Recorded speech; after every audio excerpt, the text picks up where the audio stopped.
Just adultery. Adultery అంటే అదే చెప్పారు.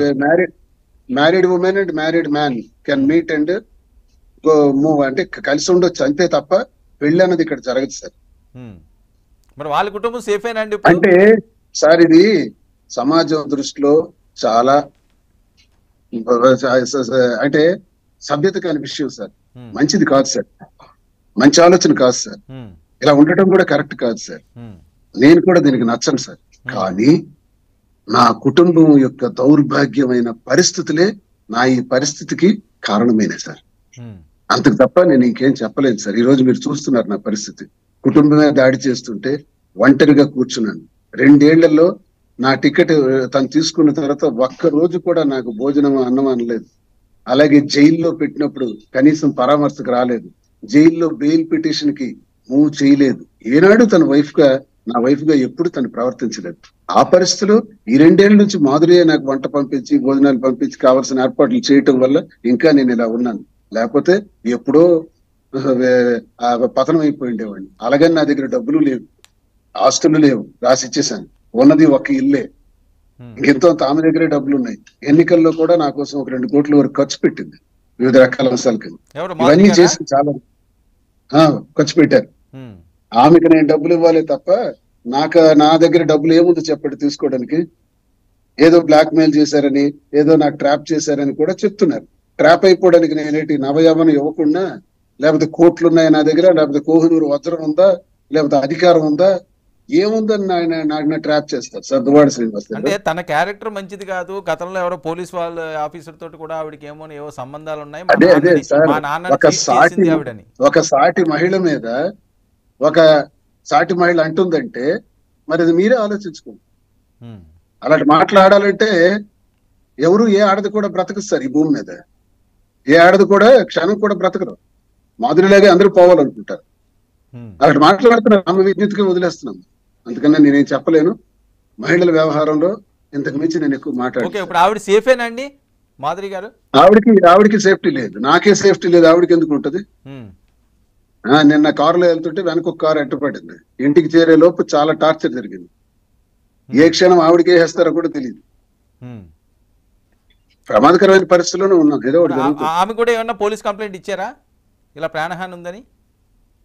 లేదు సార్, ఇవ్వలేదు సార్, ఇవ్వలేదు. ఇవ్వలేదు అనుకుంటున్నాను. మీరు వాణి గారు లవ్ మ్యారేజ్ కదా శ్రీనివాస్ గారు? వాళ్ళ ఫాదర్ తాలూకా మదరు, మా మదర్ తాలూకా మదరు సొంత అక్క చెల్లెలు సార్. లవ్ ఏంటి, ఒకటే పొలం, ఒకటే కుటుంబం. రాఘవరావు ఏంటంటే వాళ్ళ నాన్న దువ్వాడ శ్రీనివాసం చేసుకోకని పెద్ద గొడవలు పెట్టాడు సార్. పెళ్ళయిన తర్వాత 1 ఏడాదిలోనే తిరిగి వచ్చేయమని చెప్పాడు సార్. బిడ్డ పుట్టిన తర్వాత. ఈ మాట నేను చెప్పలేదు, దువ్వాడ వాణి చెప్పింది నన్ను మీడియాలో. అంటే తండ్రి ఎలాంటి ప్రోత్సాహం చేశాడో, తండ్రి కూతురికి ఎలాంటి విషబీజాలు నాటాడో, ఆ విషబీజాల ద్వారా ఆ కూతురు దువ్వాడ వాణి నా మీద ఎలా ప్రవర్తించిందో, ఈ రోజు తండ్రి రాఘవరావు దువ్వాడ వాణి కలిపి నా కూతుర్ల మీద మధ్యలో ఎలాంటి విషబీజాలు నాటారో, నా కూతుర్లు కూడా నా మీద తిరగబడేటట్టు ఎలా తయారు చేశారో మీరే చూడండి.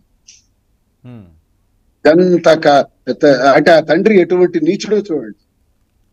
అల్లుడిగా పోటీ చేస్తుంటే సైకిల్ గుర్తుకు సపోర్ట్ చేసి అచ్చెన్నాయుడిని గెలిపిస్తావా? కూతురు తండ్రి కలిపి టీడీపీకి సపోర్ట్ చేస్తారా? ఏ అధికారం ఉందని ఇక్కడికి వచ్చారు సార్? ఇప్పుడు ఏ హోదాలో నన్ను ఓడించాలనుకున్న వాళ్ళు ఇంకా నా దగ్గర ఏముందని వచ్చారు సార్ ఇక్కడికి? ఆస్తులు రాయించుకున్న తర్వాత కూడా ఆస్తులన్నీ మీకు రాస్తాను కదా. బంగాళా 6 కోట్ల రూపాయలతో కట్టిన పెద్ద బంగ్లా ఉంది కదా, అక్కడ వదిలేసి ఇక్కడ ఎందుకు వచ్చారు? అది కూడా మీరు రాసిచ్చారా మీ సొంతం? నేను కట్టించింది సార్, నా కష్టార్జితం టెక్కల్లో. ఓకే, అది ఉంది కదా, హాయిగా ఉండొచ్చు కదా. ఇక్కడ ఎందుకు ఉండాలి? ఇక్కడ ఏం పని ఉంది? సో ఏం వ్యవహారం ఉంది సార్? ప్రభుత్వ దృష్టికి మీడియా పరంగా కాకుండా మీరు సొంతంగా ఏమన్నా సీఎం గారి దృష్టికి రాజకీయాలను కూడా పక్కన పెట్టి, ఇప్పుడు ఎలాగైనా మీరు ఇబ్బందికర పరిస్థితిలో ఉన్నారు కాబట్టి ఒకసారి ఏమైనా వాళ్ళకి మీ ప్రాబ్లం చెప్పే పరిస్థితి ఉందా?